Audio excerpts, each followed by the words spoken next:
If you're feeling frustrated and overwhelmed with your handmade business because maybe it isn't going anywhere, you're spending so much time working on it, but why aren't you flooded with sales yet? I get that feeling when you think your business is struggling, but that's why you have to watch this video because things may not be what they seem. Keep watching.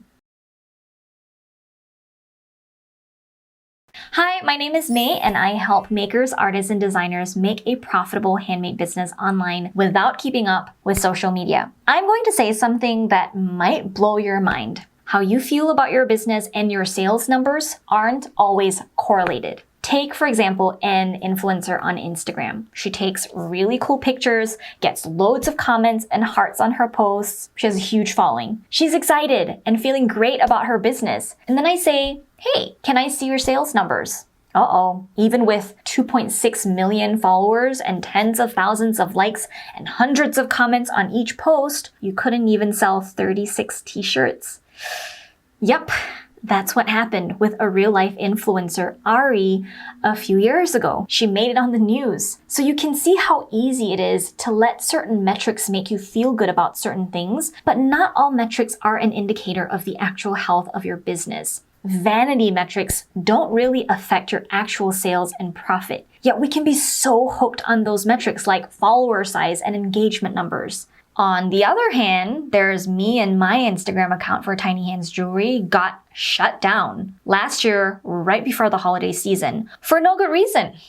And I keep reaching out to Instagram to appeal it, but it doesn't go anywhere. And then I start to feel really crappy. Like, what's even the point anymore? So I missed out on a great Black Friday, Cyber Monday season because I was feeling so out of it that I didn't do my usual prep and strategy. Sales just fell flat. And by the end of the year, I felt really crummy about my business, especially since I was kind of mourning the loss of my Instagram account. I mean, I only spent a decade growing that account to about 50,000 followers. But guess what?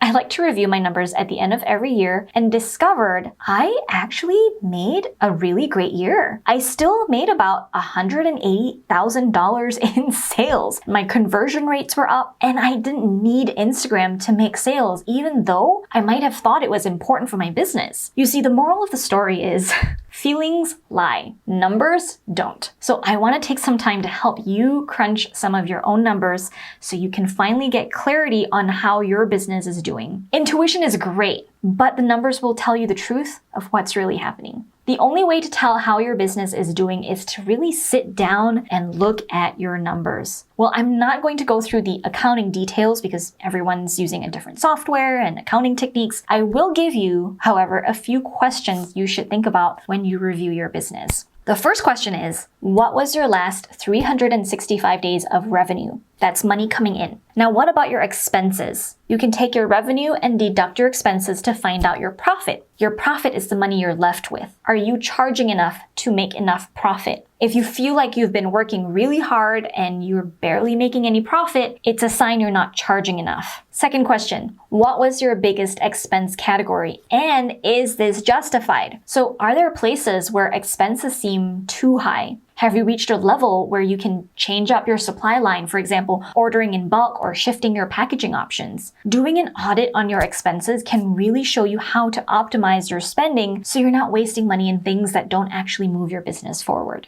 Next, what recurring expenses do you have or what services are you signed up for? And are you fully satisfied with the service you're getting? For example, maybe you're paying a monthly fee to access a craft class membership site, but you haven't logged in for months. Are you making the most of your subscriptions? Or could you downsize your subscriptions or maybe even cancel them altogether? I was paying $500 every month for a paid Facebook ad software that was great when I started using it, but in the last year, it stopped being useful. Why was I still keeping it around? No good reason, so I canceled it. And now that $500 can go towards something more useful for my business, or it can go straight back into my pocket. Now, I also want you to look at what was your biggest traffic refer. Where are you getting most of your traffic from? Social media, Instagram, Facebook, Pinterest, or maybe it's from Google or from that one blog feature you had a while back. And did that form of traffic actually convert into sales? What was the sales conversion rate for each of those traffic sources? For me and most business owners I know, Pinterest has one of the lowest sales conversion rates. And once I found that out, I stopped spending so much time on my Pinterest account. On the flip side, is there a way to replicate the positive results you've achieved with your top referral? Let's just do more of what works, right? Next,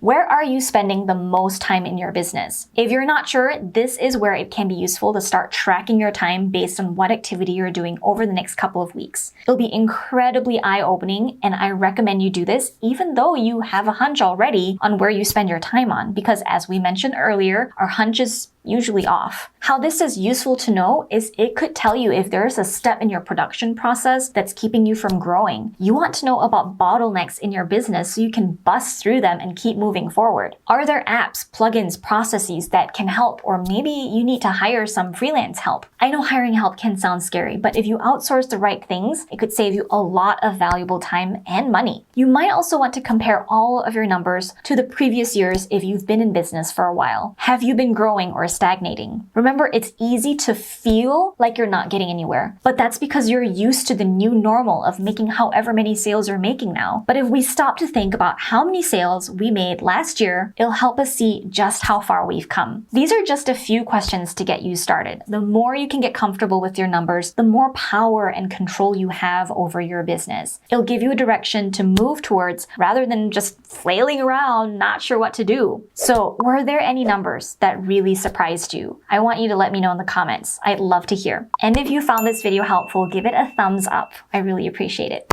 Thanks for watching.